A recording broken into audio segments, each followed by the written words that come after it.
It's been said that every quilt tells a story, and it's so true. But I also believe every quilter has a story to tell. I wanted to hear about the people behind these wonderful quilts and thought you'd enjoy hearing about their lives also. Welcome to A Quilter's Life. Sam Hunter is busy making patterns, YouTube tutorials, lectures for guilds, blogging, guiding retreats in Europe, and last year she started the podcast Rev Craft Biz, where she has conversations with business owners in the craft industry. Sam's philosophy for Hunter's Design Studio is to design things that you can enjoy. Her tagline is, helping people have more fun while they are making more things. Sam wants you to have fun, joy, and comfort from your own creative efforts, and she hopes the things she makes support you in that. You'll want to check out Sam's website just to see how many Lego Sams you can find. Sam, thanks so much for joining us on A Quilter's Life. I am super honored to be here. It was lovely to have a reach out from you. So I'm here. Let's do this. Great. Well, when I saw you on Instagram popping up, I thought I need to hear your story. So thank you so much for signing up. I hope I have a good story to tell you. I'm sure you do. Tell me about where you were born and raised. I was born in Great Britain in a town called Maidenhead. And if you have ever watched Call the Midwife, that's how I was born, at home with a midwife. And I emigrated to the United States when I was 3. My mom and dad are English. Mom and dad are English, now late mom and dad. And we ended up out here because my dad's sister married an American serviceman. And my Uncle Doug looked like Elvis in the wedding pictures. So we followed him back to the United States. And when I was 9, my dad and I went back to Britain. And when I was 19, I moved back out to the United States. Oh, wow. So you went back and forth a little there. Half and half, as we like to say. Yes. I have both passports. Nice. So I'm assuming if you go out with one, you have to come back with the same one. You can't use one going and one coming. Correct. Yes. Mostly because if I didn't come in on the passport of the citizenship that I'm holding, I would need the immigration documents to go with it. And because I'm a naturalized American, I no longer have a green card. Actually, they haven't been green in a long time. My first one in the 60s was green, but my second one in the 80s was brown. We still call it a green card, but it's not green anymore. I'm in the middle of watching Call the Midwife right now. Ah, yes. Well, apparently, the midwife attended my mother and my dad stayed downstairs. Back then, we didn't let the fellows in on the game, and made copious cups of tea all night long. Then my grandmother showed up in the morning, and my grandmother took me from the midwife, put me in my dad's hands, and named me, which I'm not going to tell you that name because I don't go by it anymore. But yeah, if you look at Call the Midwife, that's how it was working. We were not in London. We were outside of London. But back then, everybody used the midwife. It was just a much more done way of being. My mother had actually had a child before me, and she had sadly lost it at full term in the hospital. She vowed that she would not go back to a hospital. So she stayed home to have me, which I thought was a very brave move on her behalf, especially after full term loss. Yeah. Obviously, she trusted those midwives. She sure did. Please share a special childhood memory. I was about 8 years old. I was standing on the stones at Stonehenge. This is back when Stonehenge was just a pile of stones, literally out in the middle of a very large field. There wasn't a tourist center. There wasn't rope. You could just park alongside and walk right up.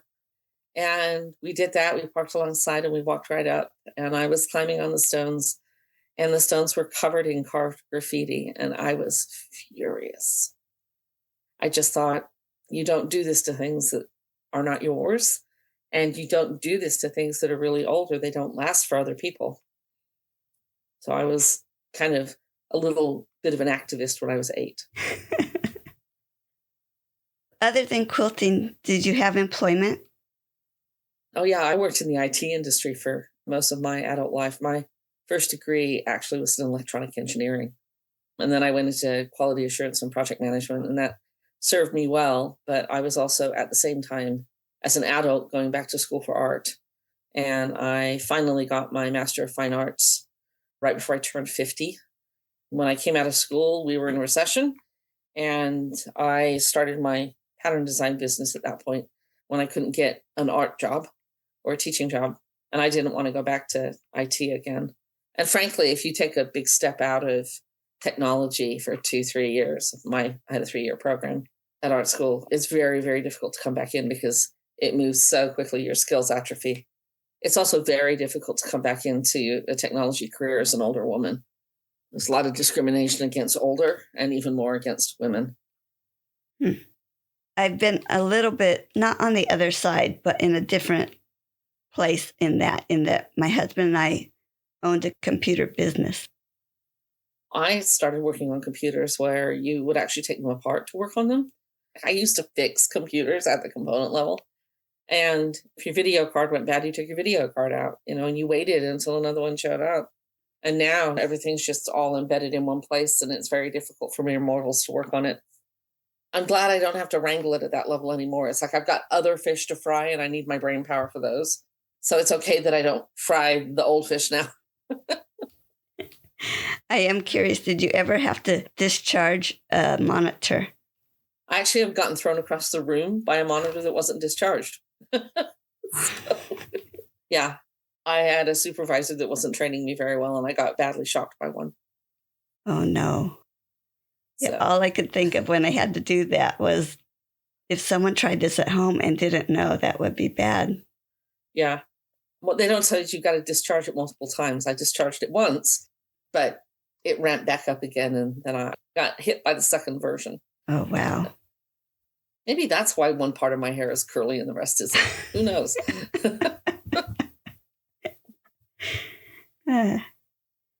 So where are you now, and how did you get there from where you were born and raised? Well, I came out to the States when I was 19 years old, and I married a chap and had a child, and we lived in Southern California, and I was there until I went to grad school, which was in Virginia. When I came back from grad school, I was still interested in not being in the Los Angeles area. And I came to Portland, Oregon for a quilt market. And I spent the entire weekend of quilt market going, wow, it's really nice here. Wow, really good food here. Wow, people are really cool here. And 6 months later, I moved up to Portland, and I've been here 11 years. Wow. Was it a gradual move up there, or you said 6 months later, right? Yeah, I flew up for a weekend to try to find an apartment, and I knew some people up here that helped me with that. And then once I found the apartment, I just packed the truck and go. It's almost like emigrating, although you get to bring more stuff. When you emigrate, you really have to carve your stuff down. But, I had moved to Virginia to school for 3 years, and then moved back to California. So I'd been shedding stuff. And then when I moved up here, I shedded stuff. When you come into a completely new community and you don't have any friends, it's a real starting over. And one of the good things about quilting is if there's a quilt guild in the area, you can plug into the quilt guild pretty quickly. And you can often plug into a friend network pretty quickly once you have a quilt guild. I think that's one of the advantages of being a quilter if you're moving around a lot. Yeah. I'm going to jump back a minute. I'm curious. So you went to school in the United States, and then you moved back to England and went to school there? Yep. How similar or different were your school situations? Very, very different. In the United States, I was in a private school and I was self-paced. So I was allowed to go at the speed that I was going at. And when I went back to Britain, I was put in a class sort of arbitrarily by my ability. Then they found out that I was a year younger than everybody else, and they moved me back. So I got very bored. And then in the educational system, we moved areas. We moved to an area that had a very, very good grammar school, and the only way into the grammar school was to pass a certain amount of tests that we used to take at 11 years old. At the time, it was called the 11 plus, and the year that I sat the 11 plus, then they were like, nah, we're going to wait a year before we put all these people in high school, so it became the 12 plus. So I basically effectively repeated 6th grade after being held back a year that I didn't need to be held back on. I got bored a little bit quickly. I've since, as an adult, have been diagnosed with ADD. And being bored when your brain is working 1,000 miles an hour is not a recipe for a very well-behaved kid. So I appreciate the schooling that I did get. It was very high-powered grammar school, but it was right at the cusp of the computer era. And my school was coming from a place of, we had no typing, we had no shorthand, we had nothing that could help you have a sort of practical life, because they were saying, well, no girl from our school will ever be anything as common as a secretary. The secretaries don't come out of our school, but none of us can type, right? Then the computer era blew up and none of us had any typing skills. I still don't type correctly. I have my way of doing it, but it's not as fast as it could be if I had learned how to do it properly. Sometimes that's a plus and sometimes it's not. I always think of this thing my pediatrician said when my son was about 2 years old and he was going through one of those stages that 2-year-olds go through where they only eat 3 foods. And she said to me, I assure you, he will not be graduating high school crawling in diapers with a pacifier in his mouth, only eating macaroni and cheese. He'll figure it out and he'll get there the way he gets there. And I think that's the story for all of us. Yeah. Is there anything else, Sam, that you wanted to share about your family? My son is a very creative individual as well. And his support for me, and he really respects what I do. And he's a champion. He works in the medical field. He asked me to make him some scrub caps recently. So he started wearing all these funky scrub caps because we have access to all of this great fabric. Of course, his coworkers are like, your mom could make those, sell them on Etsy. And he turned around and said, you actually have no idea what goes into this. In order to sell them on Etsy, she would be charging $25 to $30 a pop, which I already know that you wouldn't really want to be paying. So yeah, it's a great idea, but I'm lucky because my mom makes them for me. And no, she's not going to make them for you for free. It's like he's very much a supporter and a champion. He and his wife have lots of quilts in the house, obviously, and they take really good care of them. And they tell all their friends that, this is a mom quilt. So yeah, my parents were not on board for any part of my creative endeavors or creative careers. And I don't mean this as a diss to them. They were born in the 30s. They came out of the post-World War II rationing in Great Britain. And when you've got a teenager in the 70s, and Britain had a terrible recession in the 70s, saying, I'm going to be an artist when I grow up, they were like, no, you're not. So everything that has ever called me creatively, and I have been called creative my entire life, I've just wanted nothing but my creative voice my entire life. They were not on board for that. And they threw out a lot of roadblocks. And it wasn't until, actually, that I got to be a fully fledged grown-up, honestly, after they passed away, that I stopped hearing how... I really wish they had lived long enough to see me run my own creative corporation, right? Yeah, it would have been great if they could have seen what you're doing now. Yeah, my dad was really proud of my technology career. But when I walked away to go study art, because grad school is not a part-time job, that really, it did not sit well with him. And as a man of his era, his attitude was that I should put that level of energy into something like law or medicine, because he felt that if you're going to invest in yourself, you invest in something that has a higher paying job. And failing that, I should put my effort into finding another husband. Because it's funny, this man told me I could be anything I wanted to be when I grew up. But when I started trying to be those things, he was like, well, you're supposed to be married with a child. And I was married with a child, but I wanted a little more than that. It's hard to look at the different perspectives and appreciate that, but it's good. Yeah.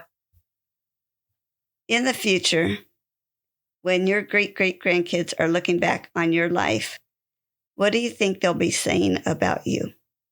Well, I already know I'm not going to have any great-grandkids. My son and his wife are choosing not to have children. So we're the end of the line here, he and I. I hope the legacy that I leave behind is that we all got paid better because I fought for it. I think it's wonderful that I've created patterns that people have made quilts from. And let's just say any of us ever actually make 20% of the patterns that we purchase. So let's just say 20% of the patterns that I've sold have turned into quilts. But you think about that number, and that number of fabric hugs that are wrapping people up in love and care is phenomenal. But I still think the legacy that I want to leave behind is that the quilting industry was fair and opened up its wallet a little bit, and that the women that work in this industry are not constantly burned out and trying to do too many things, which is, you should be doing this, you should be doing that, you should be doing the other. Because I've been willing to be mouthy about this, I hope that I can help us change those situations. And if that was my legacy, the people coming up behind you and I can really make a calm living in this industry, not a burned out one, that would be pretty awesome. Yeah. And those things do happen because you're heard. I'm thinking of my mother-in-law who fought and fought and fought for my father-in-law to be able to be in the delivery room with her. And yes, she was one of the ones that fought for our right to have that. Yes. Also, with future generations, if you were to have the opportunity to speak to them, what would you say? Start investing in your 401k when you're 2. Compound interest is a wonderful thing. As a single mother, I did not start early enough. So start investing. Try everything. Don't pick a major. Try all the different classes. This idea that at 16, 15 years old that you can start aligning yourself to what you're going to be for the rest of your life, some people can. A lot of us, we're still figuring out how to tie our shoes. And just try it all on. I go back to something that Emma Thompson said, the actress, and she said, don't spend time in your younger years hating yourself, hating your body. And she was specifically talking about the pressure to be thin for women. But don't spend your years trying to make other people happy. I mean, if I could put my 40-year-old head on my 19-year-old body, I could have owned the world. And I remember actually saying that once to a doctor. And he said, why do you think the gods don't allow it? You know? But just for our young ladies to really own who they are and not be afraid to be different, to stand up for what they care about. Mm-hmm. Although at 18 and 19, we think we know it all. Oh, I did. You could have tested me. I would have gotten an A in that. Well, besides quilting, are there other crafts that you do or have done in the past? I've dabbled in a lot of different artistic media. My AA is in watercolor, my BA is in sculpture, my MFA is in fiber. I've thrown pots. I've dabbled in block printing and painting and tossing ceramics and carving marble and welding things together. I've played with a lot of different things. Fabric always calls me back, and along with fabric, I have a very big love of words and fonts and language and lettering.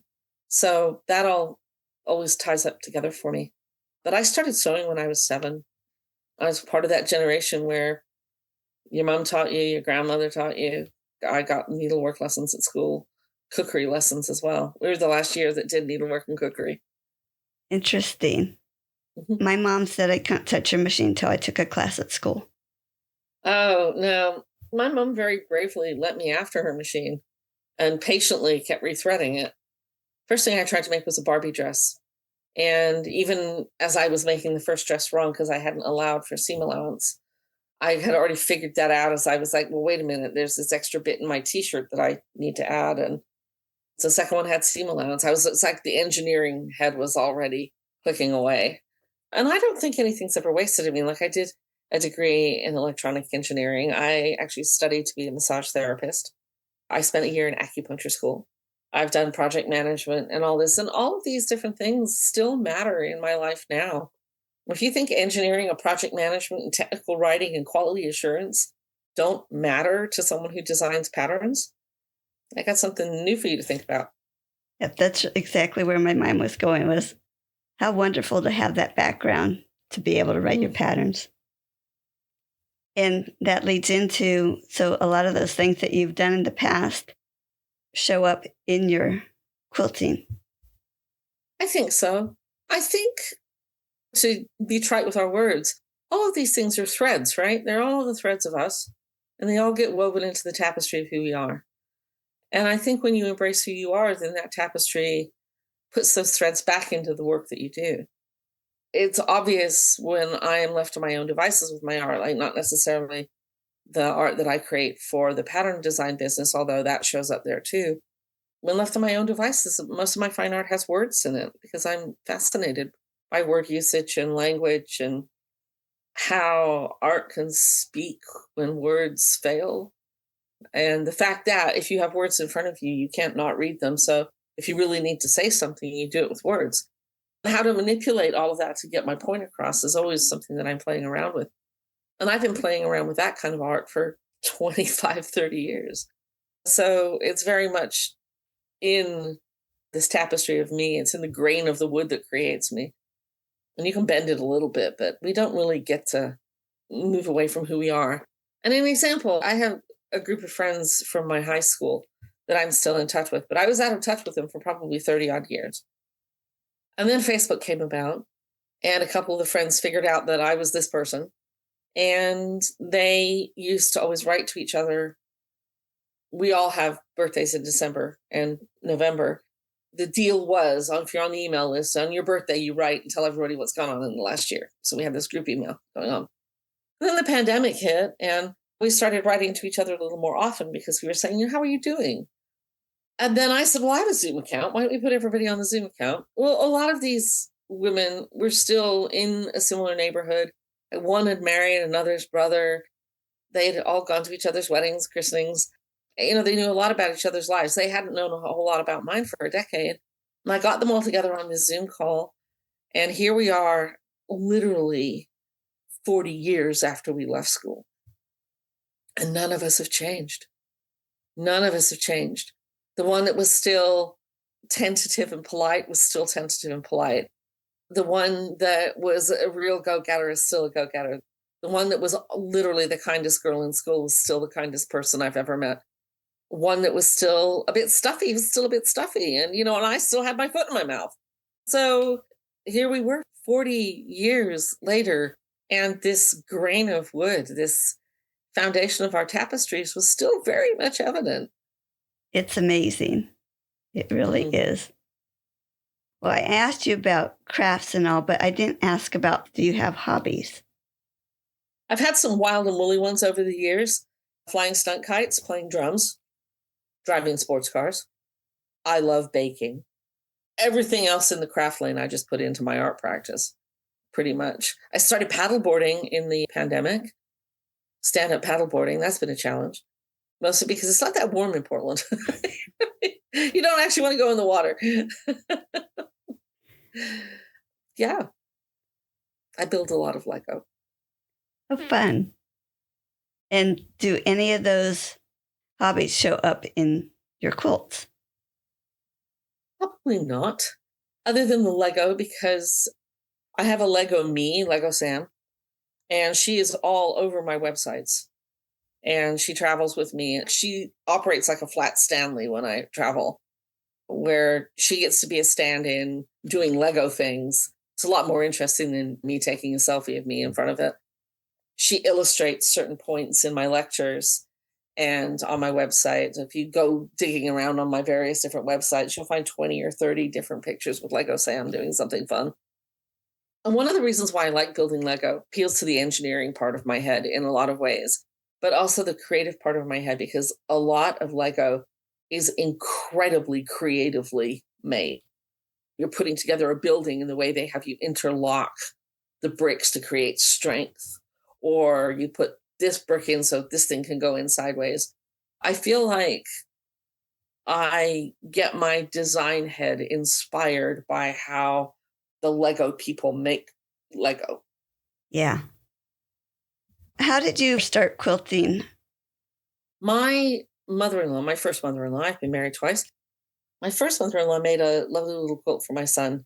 And I made a quilt for my son, but it was pre-quilted fabric.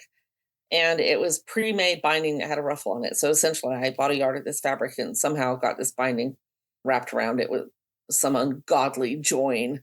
It didn't come together in a very elegant way. And probably a couple of years after that, a friend of mine was noodling around with trying to make a very simple quilt. Turns out Trip Around the World was the pattern, just cutting up squares, sewing them together, yarn tying it. And we made those quilts, and we did it with scissors. We didn't have rotary cutters. We did 5/8" seams because we knew how to make garments. We didn't know how to make quilts. There wasn't a single straight thing about that quilt, but I was intrigued by it. And then I started courting my second husband, and I thought, I don't know what I'll do. I'll make this man a quilt. I will use my domestic goddessness to impress this man. I mean, talk about old-fashioned, where women are expected to display their needlework skills in order to be considered marriageable. So I took a proper quilting class, and rotary cutters, I mean, just the whole shebang. I had the best teacher, Marilyn George, out of Southern California. I haven't had to unlearn anything she taught me 35 years ago. And I made a proper quilt. It must have worked because he asked me to marry him. I always feel that when you start quilting, you have one or two reactions to it. You either finish that quilt and feel like, well, thank goodness I don't ever have to do that again. That was a job. Let's not do it. Or what happened to me, I started trying to cover the world in quilts. I was immediately off making quilts for friends, family, pushing myself, reading lots of books. This is in the golden early 1990s. A lot of our greats of quilting were still on the speaking and teaching circuit, and I got to take classes with them. And I just started just making.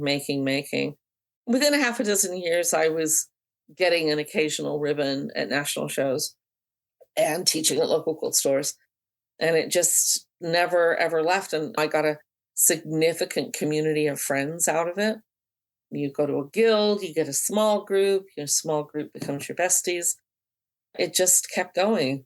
And even throughout all of the artwork that I've made throughout the various degree programs, I felt very fortunate. My sculpture teacher encouraged me to use fabric and to consider other things as fiber. Like I made a sculpture out of scraps of tires, which he felt has some of the properties of fiber.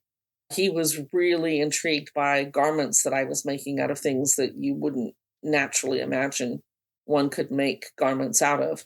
And he was very supportive in that.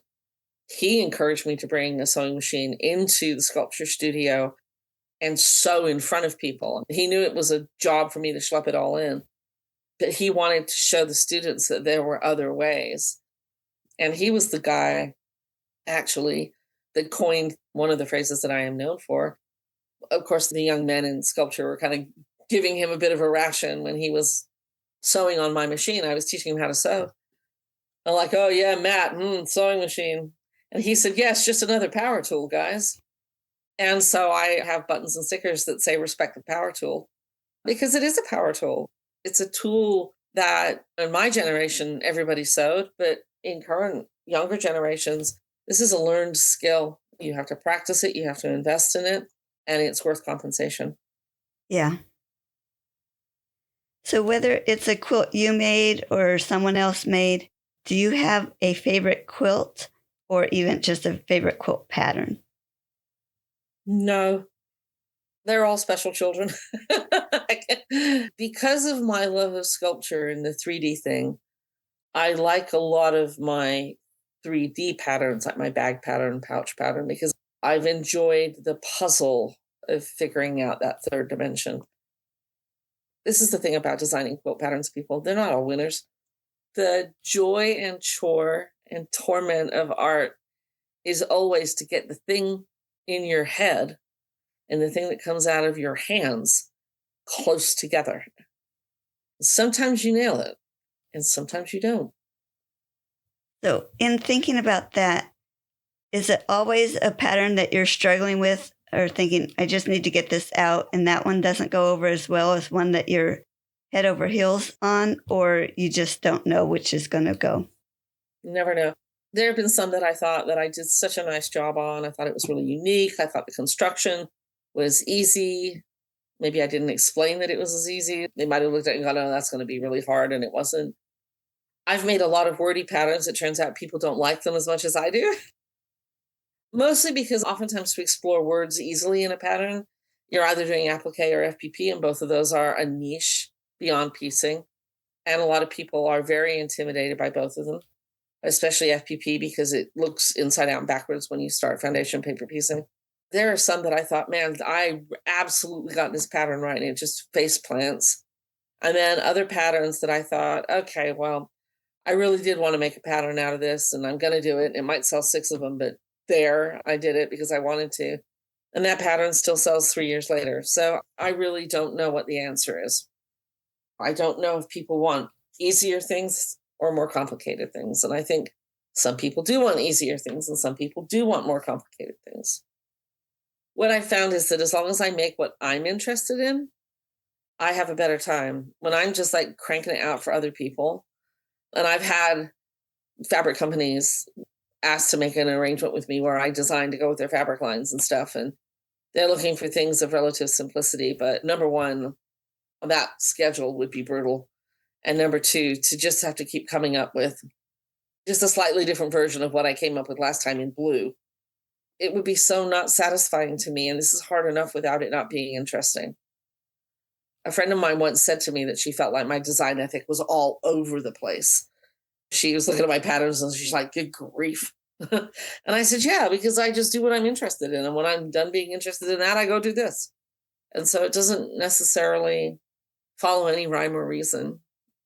Well, that's good because there's going to be people out there that once they do it, they're done with that too, and they're ready to move on to something else.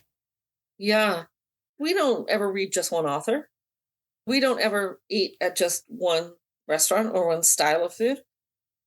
For any one of us as a pattern designer to imagine that people would only make our patterns and not anybody else's, I think is pretty naive because a lot of people do some really cool stuff. I mean, I've got colleagues that do things every now and then. I just did a collaborative project with Christy Lee of Quiet Play and Lila Gardunia. And Christy's foundation paper piecing design skills are formidable and fun and creative. And they always have a little bit of a cheeky little spark going on in them that makes me just look at them and smile. In this collaborative project with her, we were creating Halloween blocks. It's a block of the month that we're in the middle of it, so people can still join.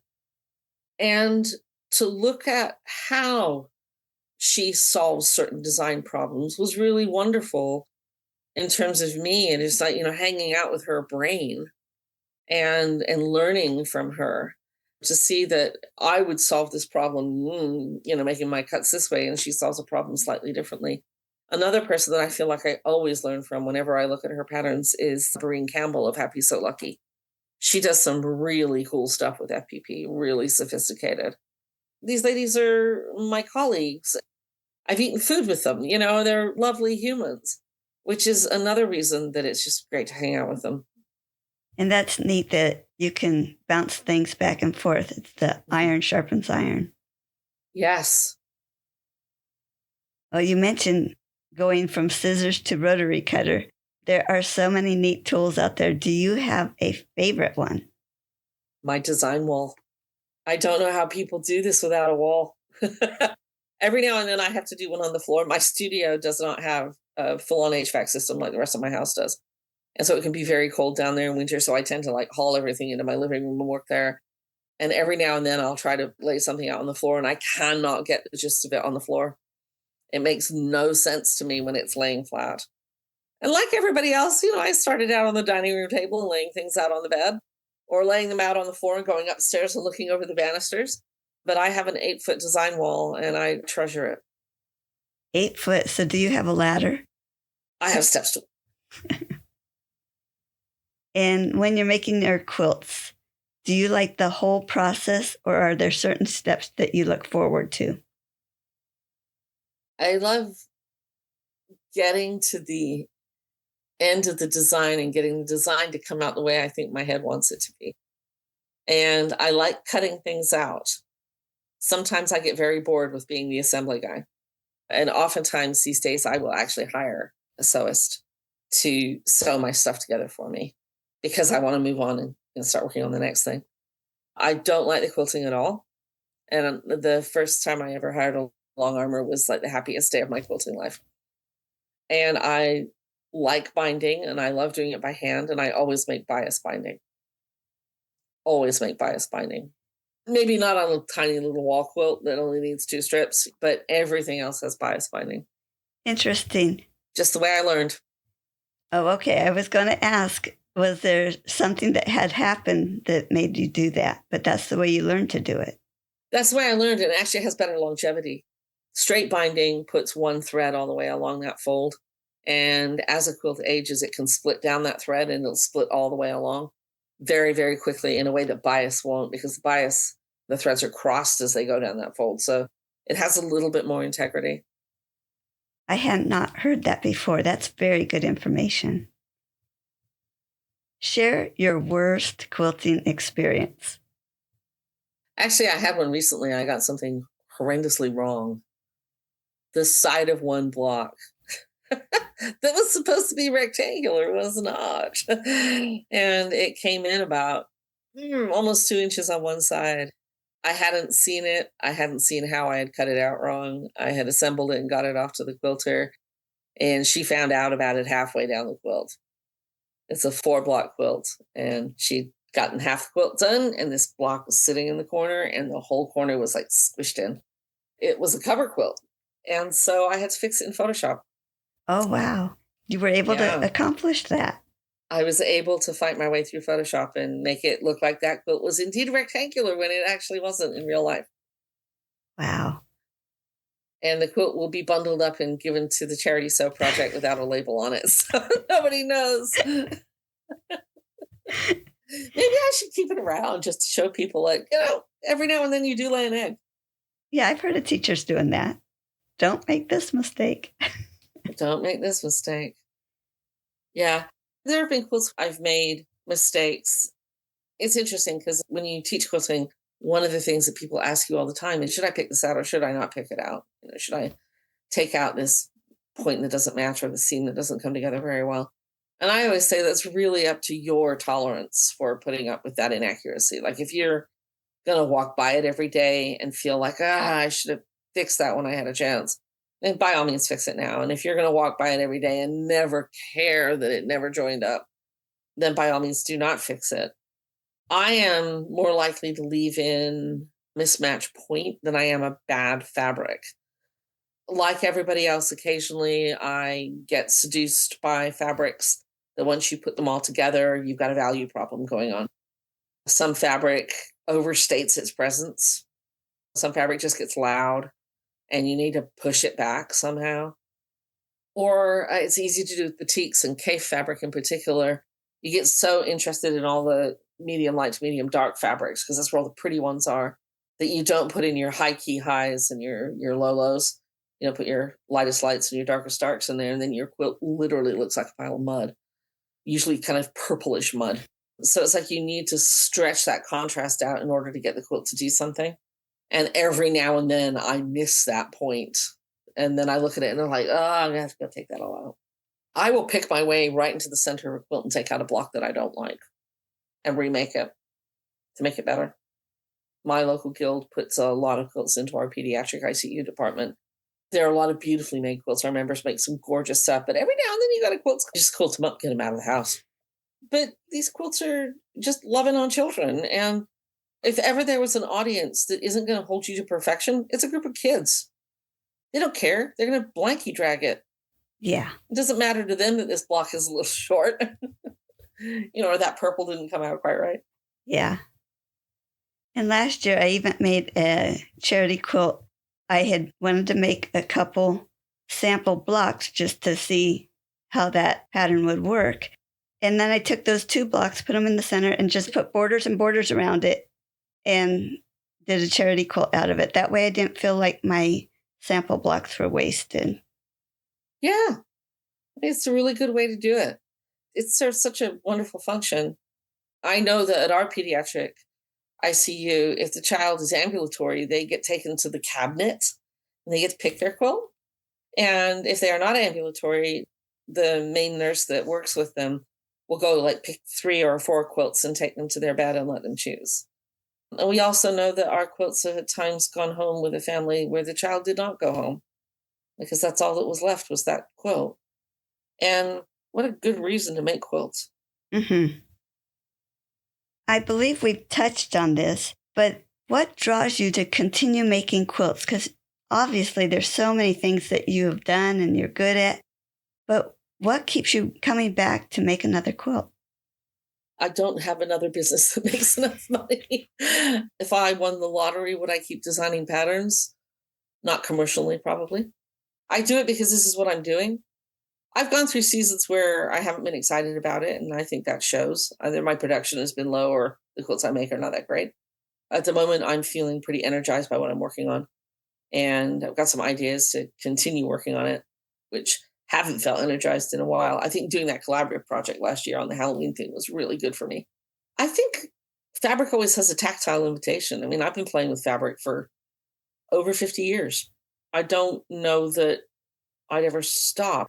Depending on space, time, ability, I might not choose to have a large fabric stash. I might expand my embroidery stash.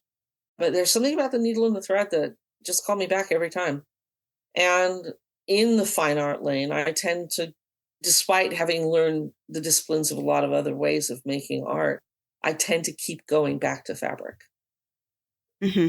There's something about rocking the needle that I think is like creates a rocking in the body that's comforting, is what I think. And I think I soothe myself with that rocking motion frequently. Women have done this for centuries. We've been the purveyor of the needle and the thread. And we've used that needle and thread to teach people and to learn things and to subvert the paradigm of all women sew. There's so much fiber art being made right now that is really in the face of the traditional roles that women are expected to maintain in life, society's current model for us to fit into. And we make art about whether or not we like that. And I think that's great. Good. So you talked a little bit about making quilts for your customers or to show your pattern and making them for charity. Are there others that you make quilts for? As a pattern designer, you pump out a lot of quilts. Oftentimes you make a pattern at least once, if not twice, three times. I used to make it while I was writing it and then write it and then make it again from the writing to test it. There are a lot of quilts that I've made over the years because I used to do a lot of sewing for Quilt Market, and fabric would come out and I would just match it to a pattern that I knew I could make in a hurry. Over the years, I'd have 6, 8 of one particular design lurking in my world. And at one point, I probably had 300 or 400 quilts in the house. At some point, you just got to get those out of the house, let them do some other work. I don't do in-person trunk shows anymore, so I don't really need to keep them like I used to. As long as I've got a good photograph of them, I'm pretty happy. And of course, there are a few ones that, I liked that quilt a lot. I haven't given it up. I haven't felt like letting go of it, which is a little bit special. The one behind me, all of the fabric was mine, the oranges and the whites. And a friend of mine was looking for a long-term applique project so that she could noodle on it. She likes appliques. So this is an orange peel quilt. So she did all these orange peel blocks. And the deal was when she got to the end of it, we split the blocks in half and we each walked away with a quilt top. So I gave up the fabric, she gave up the labor, and then we each went and quilted it our own way, or had, in my case, had it quilted in my own way. So we've got these related quilts that represent our friendship, but we each got to do the part that we like better. I like picking fabric. She likes appliquing. How fun. I have a couple of patterns. I donate all of the proceeds of those patterns. I donate them to organizations that very specifically work to keep women in technology and get girls coming out of high school to look in STEM education, women in tech, chick tech, Black Girls Code is another one. I've liked doing that because I feel like I get to express some of the stuff that we all want to play around with. And I just released a pattern on the digital sales. I'm pushing a portion of it to the ACLU because they work pretty relentlessly working for human rights for all of us. I've got another one that the proceeds go to Planned Parenthood because Planned Parenthood is about women's health, not just reproductive health, but women's health from top to toe. Planned Parenthood will actually look after your fellows too. I have some friends whose hubbies got their vasectomies at Planned Parenthood. So women have always been activists. Okay, we've always used our needle for the things that we thought were important. And in directing some of these proceeds, I feel like it's a way for me to get more support into the chains for the things that I believe in, and hopefully the buyer believes in as well. But it also gives the buyer a way to make something cool.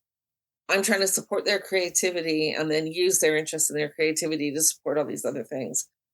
It's not for everybody, especially at the moment. We're living in some pretty turbulent times in terms of how our country is handling politics and what we believe in and what rights we're willing to fight for and how we think our country should be run. And there are a lot of people who are saying, I don't want any politics in my quilting. And they are allowed to have a quilting practice that has no politics in it. They're allowed. And they're welcome to engage in their practice, follow the people that don't speak about politics if they don't want to hear about it. But they're not allowed to say that because they don't like it, it doesn't get to exist. I say this often, like, for instance, I don't like okra, I don't like turnips, but I never go to the grocery store and say you're not allowed to sell them because I don't like them. I just walk by. And that's what I would encourage people to do with the quilting is engage the practice the way that you want to engage the practice. And you don't have to be in a huff the way other people choose to do their practice differently. If you don't like it, just walk on by. It's okay. You don't have to follow the people that are talking about things that you would rather they not talked about. And I realized for a lot of people, their creative practice is a place to take refuge from the daily news and whatnot. But for some people, the quilting practice is also a way to support what's going on or support the outfits that are trying to make it better, right? So I'm down for it. I don't mind. Everybody gets to practice the way they want to practice. I'm a little torqued about the quilt police at times when people are going to come in and they're like, you have to make it this way, or you have to do it that way, or it's not a real quilt if you didn't. I mean, I came into quilting in the early 90s when people were saying if it wasn't hand quilted, it wasn't a real quilt. You know, we're past that now. But we still get people who are like, well, it's not real if. It's like the argument is like if you listen to an audiobook or you read a book, if you listen to an audiobook, it's not, you didn't read it. And it's like, it doesn't count on your Goodreads if you listen to it. And it's like, what? You consumed the knowledge. And we lived in the oral tradition for centuries before we started writing anything down. So how can you say that storytelling, the bards, the minstrels that were keeping our stories alive before we had the printing press, how can you say that that's not a valid way to express stories? I think the artistic practice is so much larger than any of us can comprehend, and that it's available to all of us in the way that we want to do it. Yeah. With very few rules. I think I would have probably said in my 30s when I started to quilt, I could have certainly been more willing to be black and white about a lot of things. But I think once you get past a couple of birthdays that have big zeros on the ends of them, and you go through the fire of menopause, I think what you're willing to be uptight about gets a lot smaller. And I'm not going to be uptight about that argument. As long as you're making art, I'm happy for you. Well, how about a quilting tip? A hot, steamy iron takes care of a lot of sins. So do you have one of those irons that has the hose to water source? No, I use an Aliso, the one that stands up on its own feet. And I've used one for years. Aliso kindly sponsored me when I wrote my book, Quilt Talk. I started writing it 12 years ago. It's been out 10 years. They kindly gave me one, and it saved me because I was working through so much stuff between all the graphic design that I was drawing for the patterns and making all the quilts. And I made every quilt and quilted every quilt and bound every quilt, that I was really messing up a tendon in my elbow. And not having to pick up my iron and put it on its bum made a huge difference to my physical health. And while I think they can be a bit fussy, they don't last as long as your grandma's iron did. I'm happy to keep buying new ones because they really save my hands. But yeah, I go with full steam, and occasionally if it doesn't fit, I'll steam it and stretch it into submission. I know a lot of people are like, you should take it apart, make it fit properly. And I'm like, well, it'll wilt out. So I'm not worried about that. I'm curious. So do you have an Oliso in a special color? Well, for the longest time, I had the basic yellow one. It was a very odd yellow. It was a little dusty, musty. It wasn't ochre. It wasn't banana. It was an odd yellow. The last time I had a choice, I bought the turquoise one just because it was yellow, pink, or turquoise, and I really don't care for pink. And turquoise was so much better than that yellow. That yellow is still weird. I've never bought any of the ones that has the tulip pink pattern on it or the cave pattern or the whomever the licensed version was. Mostly because, again, tulip pink stuff is really pink, and I don't really like pink that much. Yay, I haven't really found someone else that doesn't care for pink. When they go around and ask what your favorite color is, I say anything but pink. Yeah, I am pretty rabidly favorite on orange. But I will say that if you put orange and pink together, orange, pink, coral, something magical happens. I don't know how, but it makes a beautiful quilt. And I'm surprised myself to find myself liking pink at that level, but I really don't care for pink that much. Yeah. Describe how your hobby of quilting turned into a business. Desperation. I came out of grad school, there weren't any jobs. I was trying to teach quilting at local stores. I was working in a local store. I mean, I'm going from a high-tech career to grad school to literally hourly wages in retail. I was fixing a pattern that I was about to teach. You know how you go through a pattern and you go, I'm going to do it this way, make my triangles differently. Oh, if I'm going to tell people how to do this, I want to tell them, remember to tell them to do this, making all those notes. And a friend of mine said, I think you should maybe design patterns. And I looked at her like, what? And she said, well, you're not getting a job otherwise. You're not becoming an art teacher. Why don't you try designing patterns? So I did. And share your business name and how you came up with it. Hunter's Design Studio. I will never again put an S in the middle of a URL because there is a Hunter Designs Studio, Hunter Design Studios. So Hunter's Design Studio. I was going to call it something like Flying Pig Quilts, but a friend of mine said to me at one point, I think you're going to do more than quilts at some point in your life. So Hunter's Design Studio is the quilting. My corporation is called Make Things. And I also run a business. So it's huntersdesignstudio.com. If you can't remember all that, Sam Hunter Quilt in the Googles will get you there. I also run a business called The Embroidered Journey, where I take people to France, Paris, and London. And we do a tour that's on the textile side of the city. I have a podcast called the Rev Craft Biz Podcast, so Rev Craft Biz, and it's how to own a revolutionary craft business. And I have another arm of my business called creativelysorted.com. It's where I help people organize studios and I help business people organize workflow. It's a long fourth in my business life. So the patterns are pretty consistent. The pod is pretty consistent. The retreats, the tours come and go because there's a certain part of the year I'm doing it, and a certain part of the year I'm not working on it. So it gets big and then it gets small and then it gets big and then it gets small. And the retreats are under which company? Embroidered Journey. So the retreats are just on the embroidery side. You don't have quilt retreats? No, I designed it around embroidery, to tie it in with a project that we could make that was small, that was portable, that didn't take up a ton of room in your suitcase. But I've developed a relationship with a place in the south of France, the southwestern edge of France in the Atlantic Pyrenees area called Clos Mirabel. And they have an artistic atelier.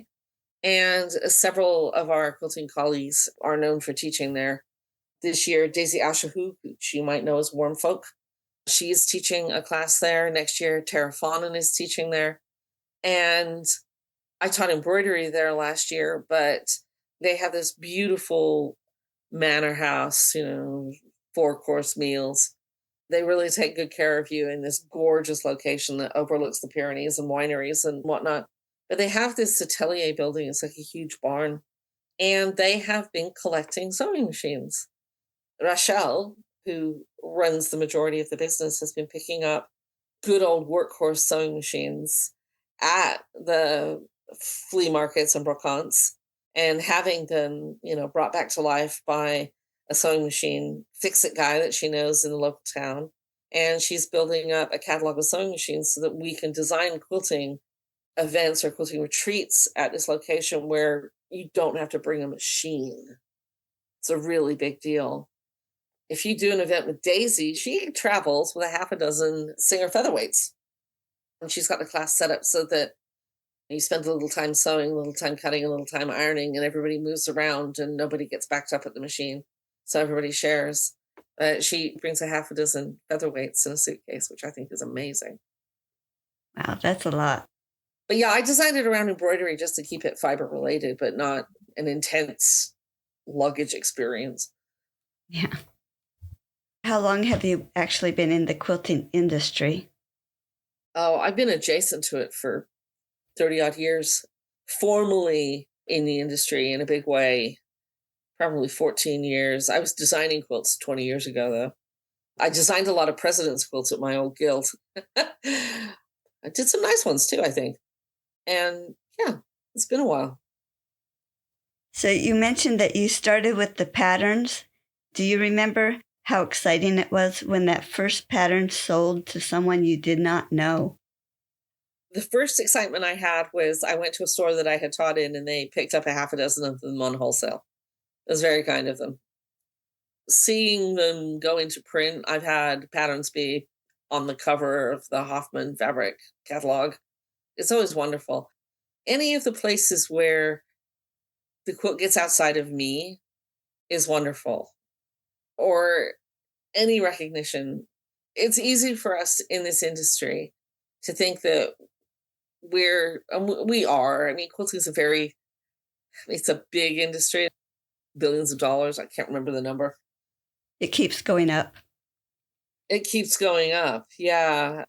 And we're all saying, well, I'm not getting billions of dollars. But anyway, if you look at the size of industries in the world, quilting isn't that big of a thing. It's sewing.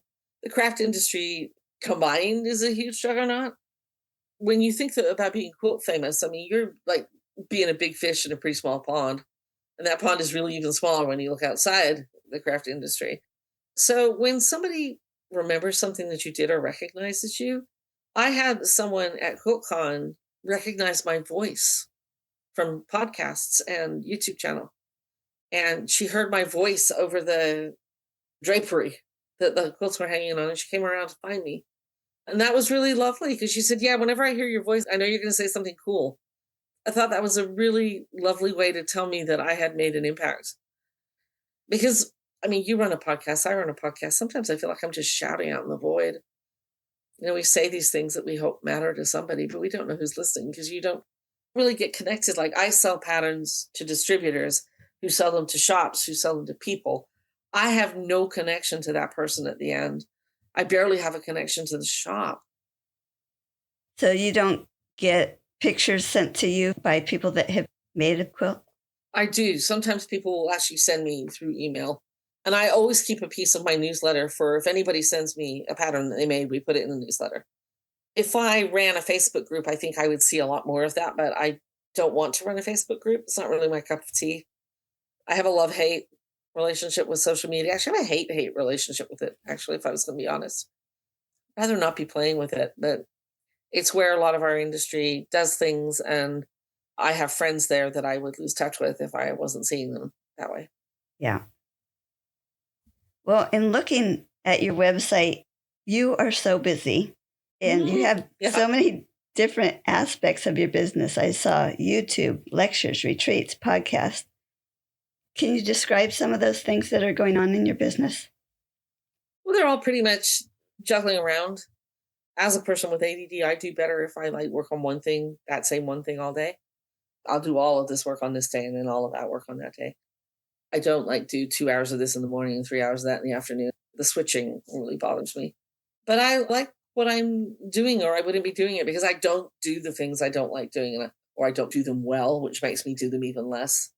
My social media game is pretty weak, but I like the videos that we're choosing to make on YouTube right now. I feel that one of the things that's nice about them is that we're being helpful. A lot of the videos we make are in response to questions that people have asked. The latest series that we're releasing right now is a series on how to choose a sewing machine. And that came out of somebody saying from a video I did about walking through IKEA, talking about how I use different IKEA products in my studio. She said, wow, you seem like a really genuine person, and I feel like I could ask you questions. Can you help me pick a sewing machine? That was a really lovely thing for that person to write me. And then we looked at that, and I recommended she go to her local store. I think everybody should go to the local store because they'll fit you to the machine really well. But I went to my local store and I said, hey, I keep getting this question. Can we shoot some video here? Can I pretend I'm the person that doesn't own a sewing machine, and you can take me through this process of determining which sewing machine is going to be the right fit for me and my budget? And we shot a series of videos about that to be helpful. And I think that's one of the really great things about the craft industry, is that we really do try to help people enjoy what they're doing. With all the things going on in your business, how do you balance all of that? The really simple answer to balance is I don't. Every now and then, I feel like I look at my upcoming week and I assign myself a reasonable portion of tasks, and I am able to manage those reasonable portion of tasks. A lot of the times I engage in magical thinking, which means I think that every hour I work is somehow going to turn into 2. So I can do twice as much stuff. And sometimes I feel like I have laid out a very reasonable, non-stressful, no emergency week, and something crops up. And then my week devolves into, I'll go fight this fire. And by the time I'm done with that fire, this thing that wasn't on fire is now on fire, and I go fight that one. And sometimes it feels like it's just a succession of those things. I find it very challenging to prioritize my self-care in the face of it all. It's always easier to get up and go, but I've got work that needs doing, and work is what makes money, and money is what keeps the house over my head, as opposed to say, but if I'm not being my best me by taking a moment in the morning to meditate, by taking a moment in the day to plan my meals and defrost the thing that I can make for dinner, as opposed to stand in front of the fridge and go, I guess this quesadillas again tonight, and to prioritize the exercise that I know I must do. Despite having a heart condition, it's very important that I do what I can do with the condition that I have. And as we age in these bodies, they don't age well if they don't get moved. And if they don't get moved a lot, we can expect to crumble faster. And I don't want to crumble. There are a lot of things I want to do and a lot of things I want to explore, that I find self-care very challenging. When I'm overwhelmed, it's probably pretty obvious I don't do a lot of social media. And I only write a newsletter twice a month, and sometimes that just drops off because it does. And one of the things that I always say to the people that follow me is we do a lot of human around here. I need human time. Sometimes my body does not cooperate. Sometimes the world's schedule does not cooperate. Last year, we were about to launch my podcast, and my dear virtual assistant who was doing all the editing, she lost her dad very suddenly. And she needed some time. She needed some time for herself. She needed some time to help her mom manage everything that needed to be managed in the immediate. And I just wrote to everybody that we had invited onto the podcast and said, hey, I promised you I'd get all this done in March and April, and now it's looking like May because Erin's dad passed away, and we do human here because none of this is more important than Erin having the time she needs. I feel that way about the customer service that we do. Some people come at me and wow, they're at DEFCON 4 about a quilt pattern. It's a quilt pattern, guys. It's not an emergency most of the time. And I know that people are upset, especially when people have had technological issues and they can't get the download that they paid for. That's frustrating. But it's just a quilt pattern, guys. And I find myself really needing to remember to offer myself the same grace and kindness that I happily give to everybody else about my schedule. I would probably hire a chef before I hired someone to clean my house. I'm really grateful I have a VA, and I have an in-person assistant that helps run my business when I'm not physically here, like when I'm traveling. But I could design more if I had fewer of other things going on. The problem is I'm too excited about too many things. As I said, with all the business arms that I'm running, Creatively Sorted isn't really getting a lot of my attention because I'm enjoying the podcast more. And last year I worked on 2 really huge projects. One of them got released in December, and one of them will be released here in the next 2 or 3 weeks because I'm just finally bringing it to fruition. We got to explore a beta version of it. And sometimes that's what it takes. It's like I wasn't making lots of little patterns, but I've made 2 really huge ones. So none of us know what's going on in anybody's world. Balance is a challenge. I am a subscriber to Productive Flourishing, which is a community of people that work on project planning and business life and all of that kind of stuff. And I frequently participate in their community calls and get coached on how to balance all this stuff. But the reality is, if it made more money, we could find more balance. Part of the lack of balance is having to do more things to just keep a base level of income going. Sam, is there anything else that you wanted to share about your business? I love owning my own business. I love that I am able to decide how I want to help people, how far I'm willing to go to make sure somebody is well taken care of. And I love the idea that I can leave something behind that helps people. And that the podcast can help people, the quilt patterns can help people. And best of all, I'm about to head out to my son and daughter-in-law's home for a month to help out while my son has a pretty big medical procedure. And I love the fact that I've generated a life that allows me to take care of people that are very close to me. I can choose to spend a day with a friend who's in town on a Wednesday and trade that for a Saturday if I want to. I never have to sit in a meeting I don't want to be in.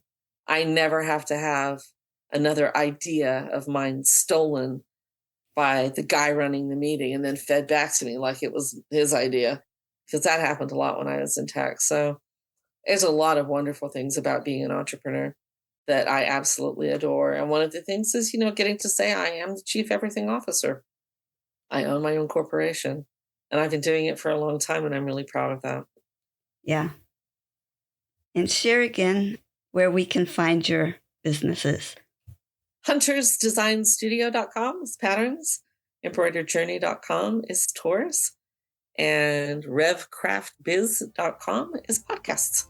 That's great. And thank you for being interested in me.